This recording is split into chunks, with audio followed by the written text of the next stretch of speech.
So now we have just look into the ideal characteristics. There are several non-idealities, we'll come after. But let us first solve it, some preliminary ways, look into it.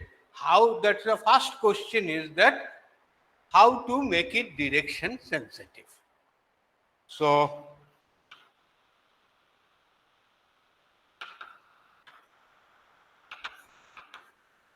how to make?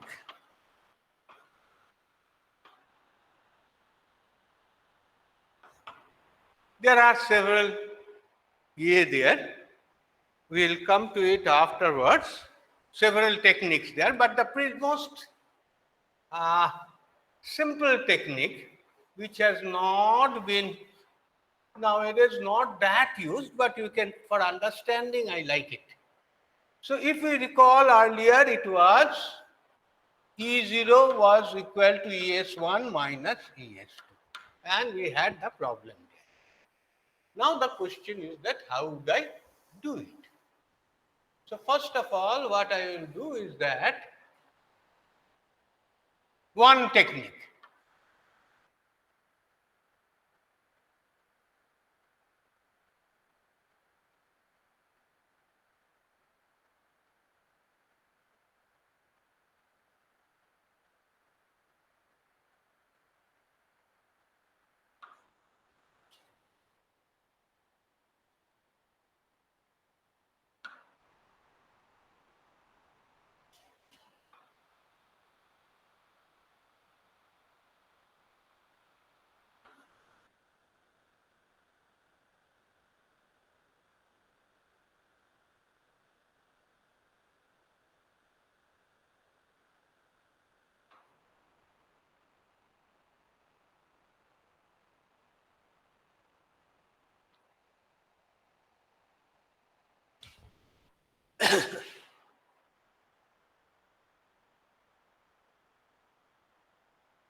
So I connected this ES1 and ES2.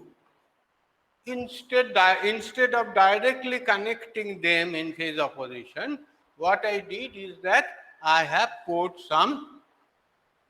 a bridge rectifier circuit. That means two bridge rectifier circuits, two diode bridges, that means totally 8 diodes are there, and connected it in this way.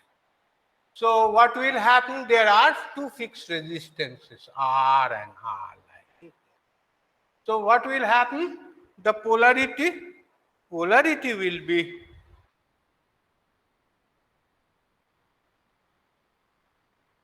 and also polarity will be as marked. That means again the voltages would be subtracted, but the point is that what we are having is a rectified voltage is subtracted.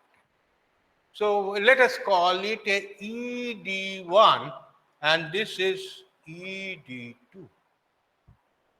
So if it is x is greater than 0, I say that suppose what is ED1? If it's x is equal to 0, then what is ED1? ED1 will be more than ED2 because the coil the core has moved up. So I just flute it like this. A rectified voltage like this.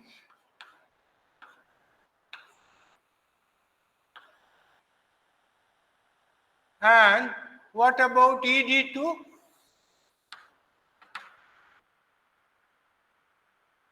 It would be much smaller in magnitude. Definitely because x is up and so there would be less coupling and like this. So what will happen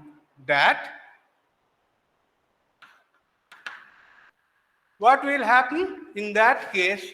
So this E0 is equal to ED1 minus ED2. So what will happen? will get some voltage like this. So now you filter it and get some DC voltage there. So it is E0, which is basically a DC voltage there. There would be a DC. So you can say if X is equal to positive, we get a DC voltage which is a positive polarity as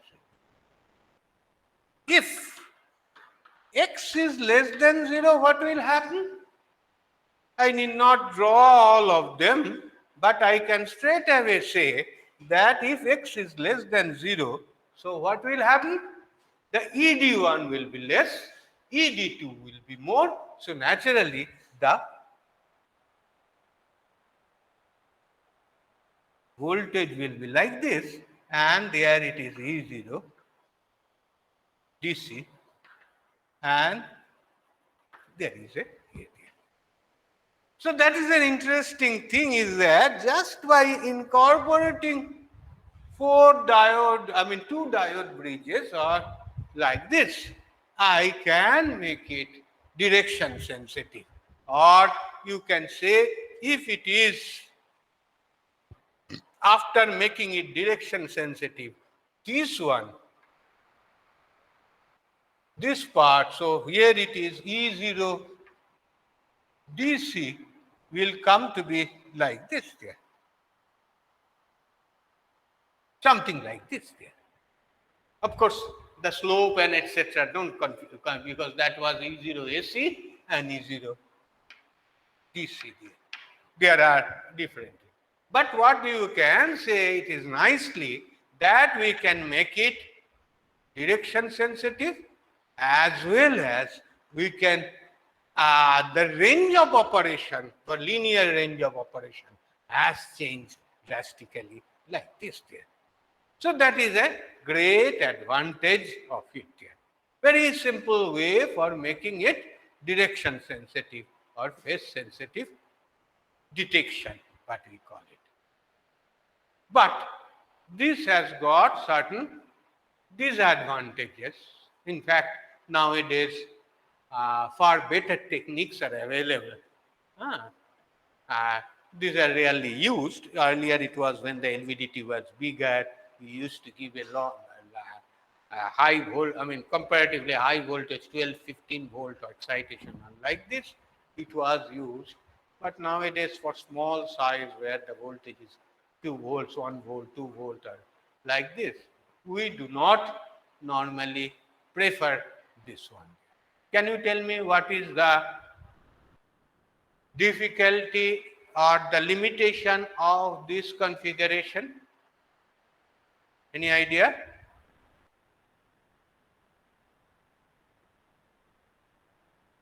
Any idea? So for small voltages, two diode drops. Exactly.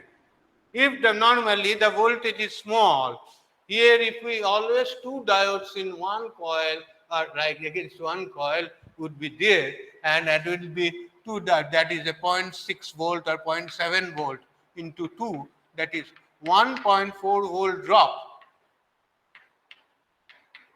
will occur in a bridge there. That is basically, if the voltage is very small, the secondary voltage is small, then definitely this will cause you a problem. And you cannot say a linear characteristics. There would be some sort of dead band. It will not be able to measure. So that is the thing. In principle, it is nice, but the point is that it is a very costly in that way that it is not will give you that desired output in this way. And 8 diodes and each one drop, so whole thing will make it.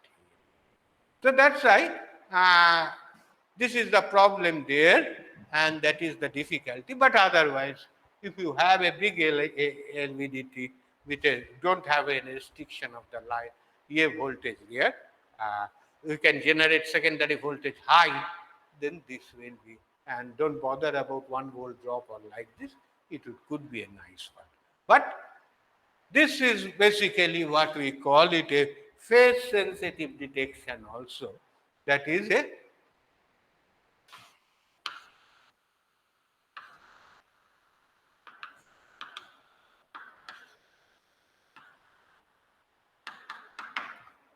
that can be done here there. We will come to it afterwards.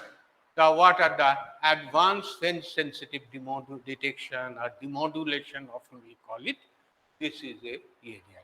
But what I tell you, that any AC circuit sensors, be it an inductive, be it an capacitive, all these things we must have a phase sensitive detector to know whether which parameter is positive, which parameter, whether the parameter is positive or negative.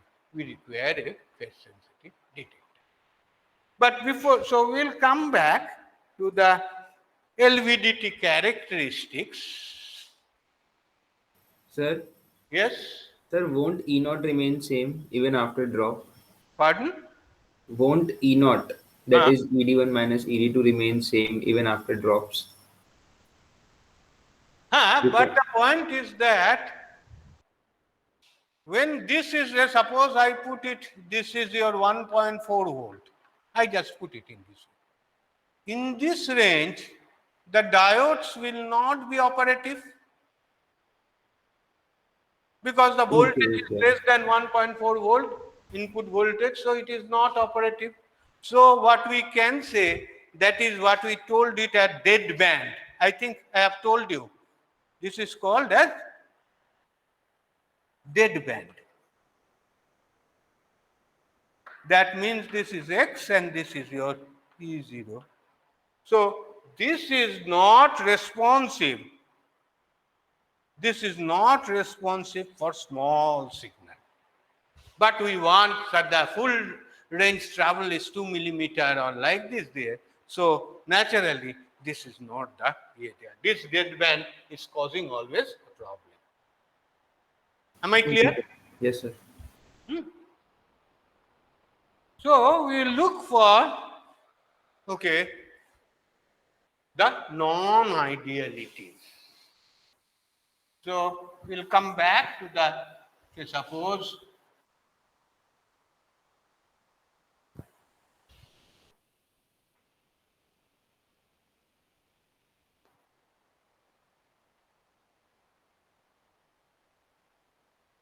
I will not show it here.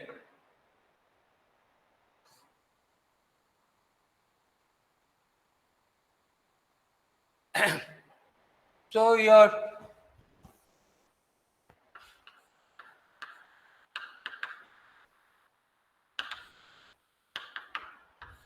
so you can say that I will come back to the original A there. Characteristics. We have seen that this is your ideal characteristics.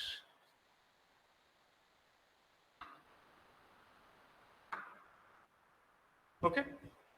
But there would be some non-idealities there. What are the non-ideal characteristics? Non-ideal characteristics. So this is your ideal characteristic. On the other hand, non-ideal characteristics will be something like this. Or maybe slightly different or like this here.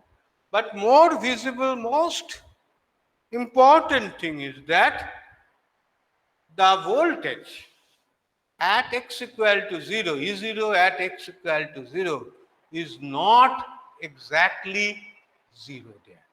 But it is called a null voltage. Null voltage. So what is the null voltage? That means that x equal to 0, this you have seen it, this is equal to ES1 minus ES2, and that is not happening there identical, and so as a result that there would be some voltage there, and naturally that will always cause you some deviation from this result and the error in measurement.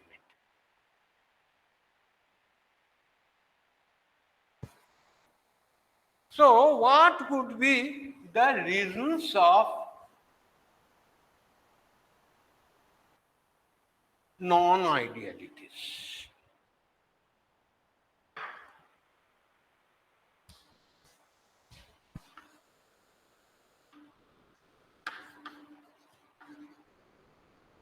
Or rather, non-voltage, I will put it.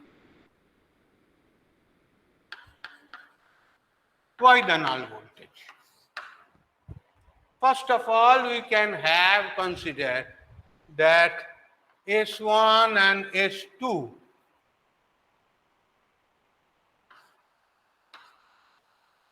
may not have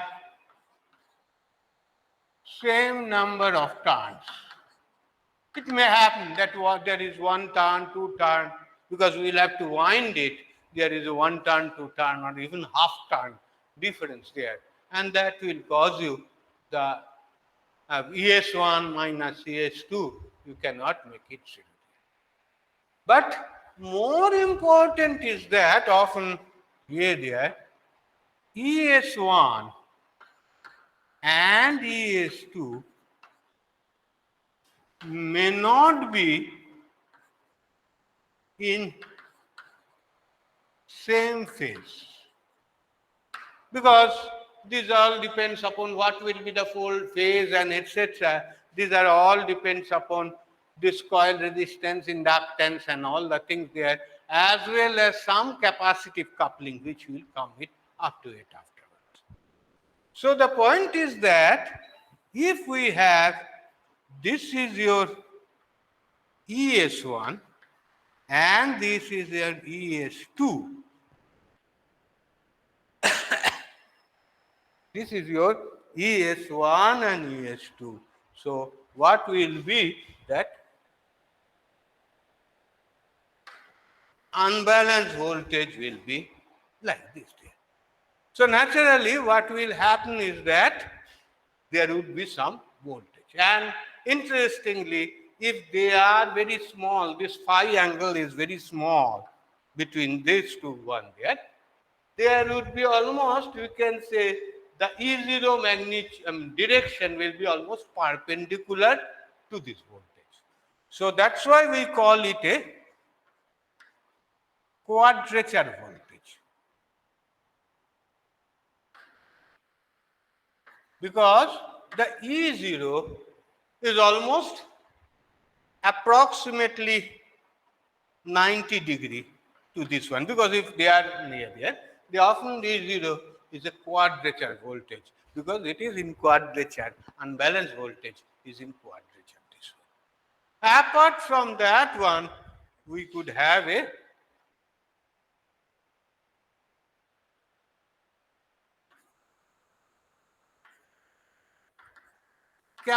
due to capacitive coupling. That means here it could be like this. There is a capacitors coupling like this here. And it may be higher at some place, though it's not very uniform or like this, some place like this. So naturally, this capacitance, we have not, this coupling due to this capacitance here, there, we have not taken care of. So naturally, that will cause you some error here. So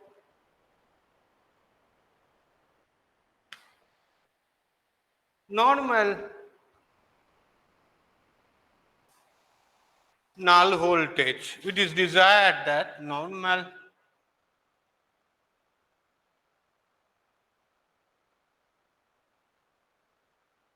is about 0.1% of full scale.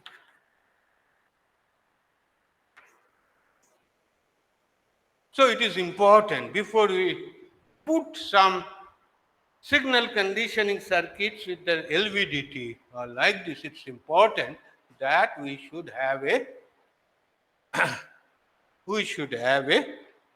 proper null voltage compensation.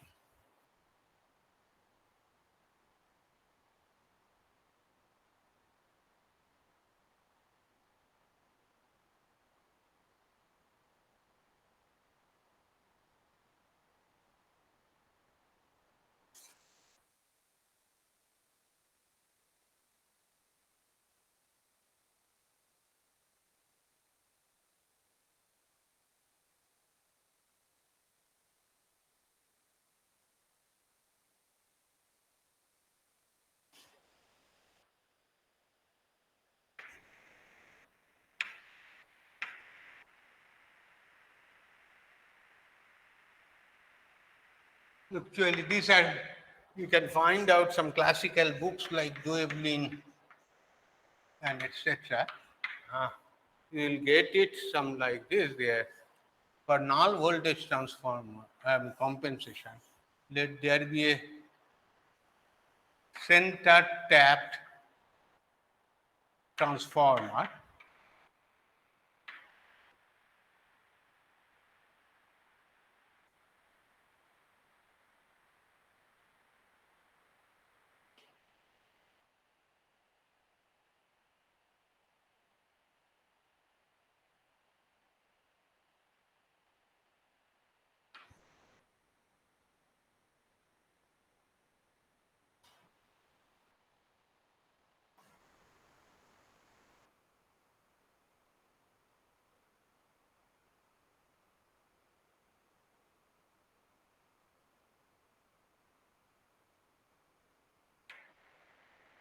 So I am not going into detail or like this. They say that that's if we have a center tap transformer, that means it is secondary is a center tapped one. You just take a connection from this one and connect one of them. In these cases, you can reduce the null voltage. But anyway, I am not very there about those things there. Next, we'll come to this other null voltage compensation techniques. But before that, we'll go for what we call it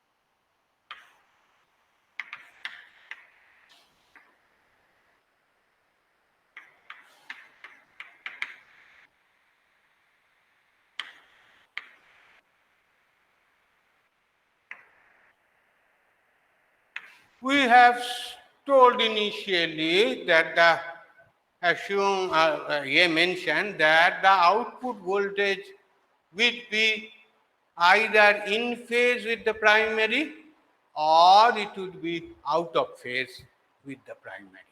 That we have mentioned it, and it was an ideal situation. But we'll also see that due to this nonlinear, some sort of non-ideality, the output voltage and input voltage, that means the the secondary voltage and the primary voltage, will not be exactly in phase. And this phase shift will be dependent upon the frequency. That is obvious because these are all containing some inductance, some resistance, and like this. So there should be a frequency varying element that may cause you the phase shift of the output. That means depending upon the their frequency, the phase the out, there would be a phase shift between the primary and the secondary.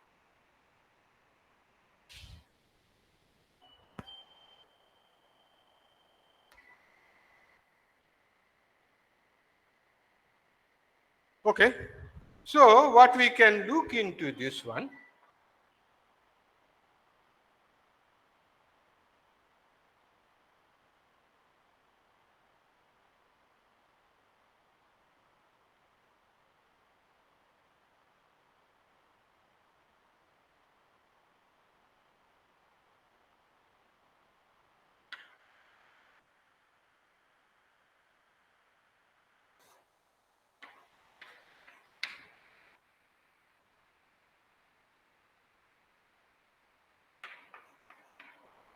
So case A, I consider that secondary is open circuit. That means we can also think of that the output is measured or connected to a very high input impedance measuring device, very high input impedance voltmeter or oscilloscope or like this. So we can consider almost this is here. And this is one ES1 and this voltage is ES2. And this voltage we call it EEX, excitation voltage. But one thing is also there, we have so far considered that the coil is ideal. That means it doesn't have any resistance, almost zero resistance. But the fact is that there would be always some resistance there. So we can write it down that EEX is equal to IPRP plus of L DIP dt. And we have seen open circuited means basically this is no current is flowing there. So I2 just whatever may be, or IS whatever may be, that is basically 0. So there is, even though there is coupling, but that will not be reflected. Okay. And E0 is equal to ES1 minus ES2. So we will consider the second case also afterwards if it is loaded there. So we can say for a, so this is equal to, we can say the mutual inductance between the two coupling, this one M1 minus M2, that is basically into DIP dt. I can call it, that is the output voltage. So what we can say is equal to E0 by IPS is equal to S into M1 minus M2. And in this case, from the first expression, I can say that IPS by E excitation S, this is equal to 1 divided by RP plus of SLP. So first expressions, I can write it down. So from this one, I can say that E0 by EEX S, that is the Laplace transformation if I take it. So that is equal to S into M1 minus M2 divided by RP plus of S of L. Okay. So I am not, so this is your expression here.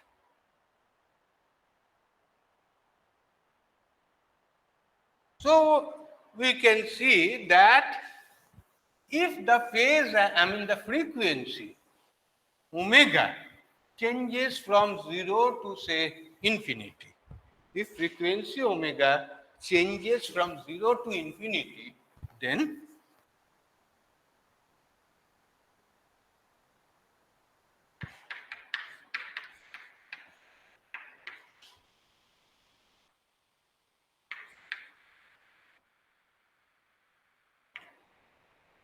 so what will happen? The phase angle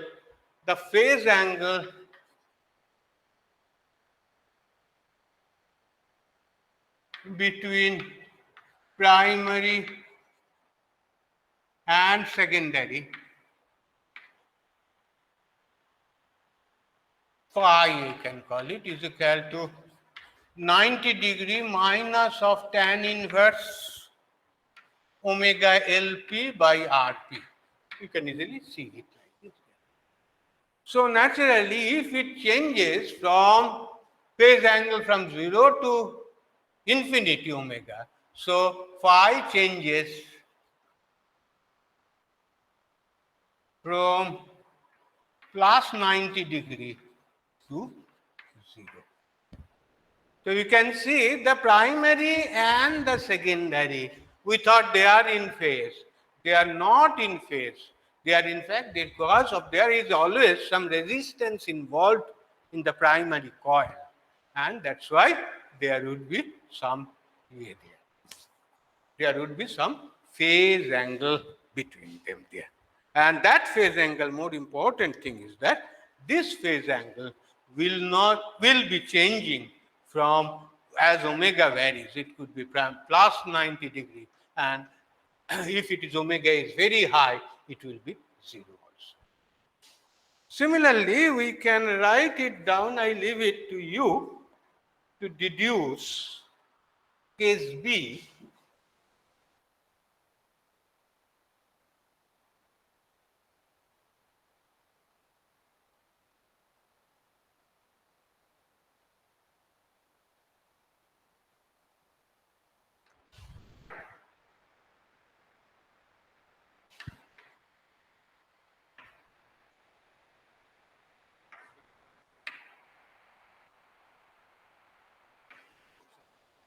secondary connected to a load Rm. Maybe we are connecting here some meter resistance or like this Rm, but this is actually a finite value and comparable with the resistance or there other things there. So we can no longer neglect that this impedance here. So as a result, you can see there would be some current flowing through the secondary that will be affecting the primary, and all the things will happen here. There we can say, in that case, I will not detail it. I leave it to you that please try to find it, solve it, and find out like this. Basically, there would be some current IS there, and there would be some reflection M1 minus M2 or like this there. So in that case, I leave it to you to derive this one, where it is equal to Rm into M1 minus M2 into S. These derivations are available in many books, Doebele, DBS Murthy, and other books also. Please try to do it. We can solve it yourself also. M1 minus M2 whole square plus of LP LS into a square. So definitely here there is some LS here, there, RS there, and in this case some LP is there and RP there. So LS, RS are there, and that is the secondary coil inductance and resistance plus of LP into RS plus RM plus of LS into RP into S plus of RS plus of RM into RP. Okay? So let us accept it, but I know and request you to to verify it. In that case, what we can say that if S omega changes, that means we apply a sinusoidal excitation. If omega changes from 0 to infinity, what will be the phase angle?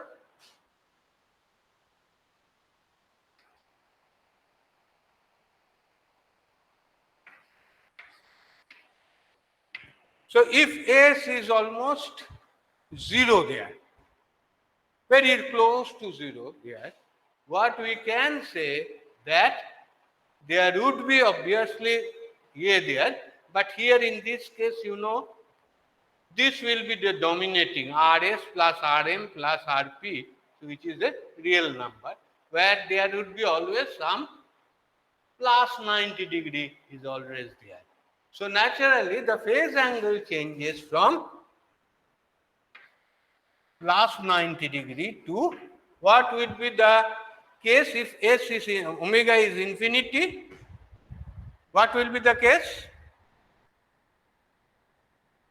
It would be basically, if both of them here there, you divide them by here there, all of them are infinity. So, but here it would be a square term will be dominating in this case. So there would be a minus 90-degree phase shift. So there is a thing there. This has to be kept in mind that whatever we had put it, that this is your characteristics ideal, phi is equal to 0 degree and phi is equal to 180 degree. This is not true because these are all depending upon the inductance and resistance of the primary coil as well as inductance and resistance of the secondary coil as well as the meter resistance. This is very important observation. So naturally, often we'll listen to it. Often we'll find that they are not in phase. But for the phase sensitive detector, before we put it in operation, we need to see that their input or output should be in phase. That's why some compensation circuits are to be given. I'll stop here and better discuss it in the next class of like this. Any question up to this? Any question? Sir, why are we not considering the like the effect of current in one of like on the secondary side between those two inductances? Are we not considering that? The secondary side? Sir, in the secondary side, I acha, okay, they are not coupled. Okay, nothing, sir, nothing. The same current is flowing. Yes, sir, yes, sir. So that's why. But you can derive it, I know. So any other question? So I say that there is this phase angle is often cause you the non-idealities of like this there. Afterwards we'll see it, and that's why we need to compensate the phase angle. This we'll have to see. So what we have it come to the conclusion is that LVDT is a very useful device, very small and lightweight, and it can move very fast. In fact, you can say that something which is we'll come to it. Suppose we have a wave, that means on a there, on a C wave or like this there, and we have a buoy, and we want to measure the amplitude of the wave or like this. LVDT could be a very nice device to measure that one. Because even if a very small ripple, we can have it like this. So, and in that case, what will happen is also interesting. Say, suppose this frequency, LVDT requires, this is an LVDT connected there. And LVDT is connected to some excitation.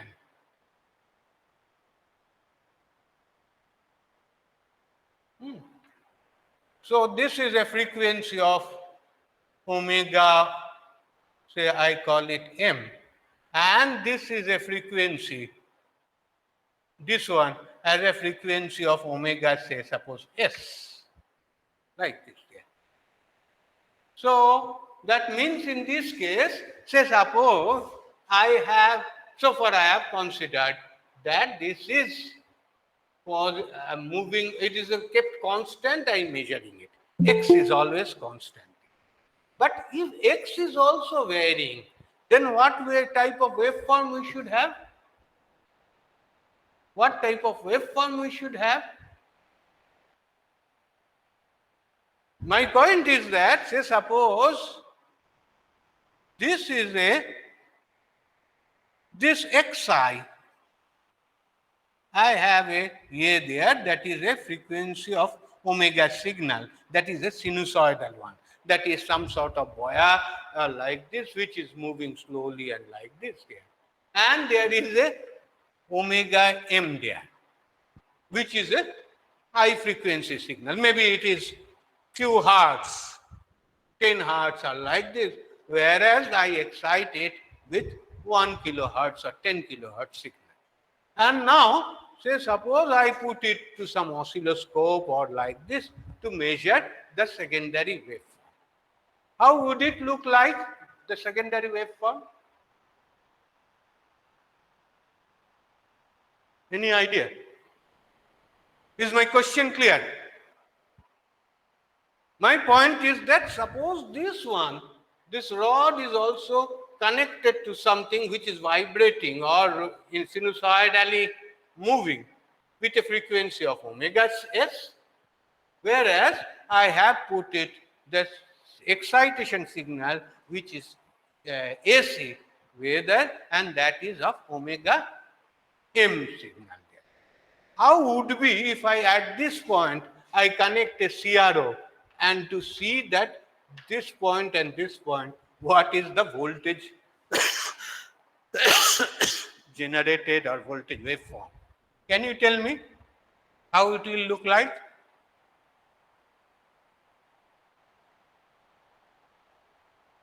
If you are not being able to do it right now, think of it.